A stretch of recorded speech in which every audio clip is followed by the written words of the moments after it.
રામ રામ। છેલ્લા 20 વર્ષથી 2 દાયકામાં આ દેશે જે વિકાસ જોયો, પ્રધાનમંત્રી શ્રી નરેન્દ્ર મોદીજીના નેતૃત્વમાં વિકાસના એવા સુવર્ણ દ્રશ્યો આપણા દેશને જોવા મળ્યા, આપણા દેશના નાગરિકોને જોવા મળ્યા, જેને કારણે સમગ્ર વિશ્વમાં આજે ભારત એ વિકાસનું એક કેન્દ્ર બની ગયું છે। આખા એ મારા 40 વર્ષના જાહેર જીવનના આધારે હું કહી શકું કે આપણે સૌએ સમગ્ર રાજ્યના લોક કલ્યાણ અને વિકાસ એ મોદીજીના હૈયે છે, અમારા હૈયે છે। આ ચૂંટણીની અંદર આપણે આગામી 5 વર્ષમાં શાસન કોના હાથમાં સોંપવાનું છે એનો નિર્ણય કરવાનો છે।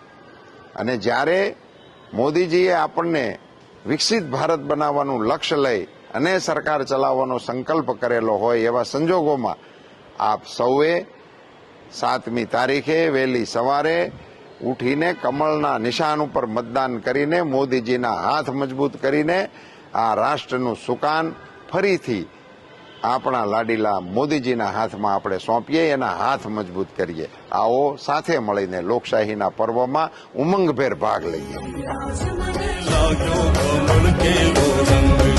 રાજકોટ ને લાગ્યો કમળ કેરો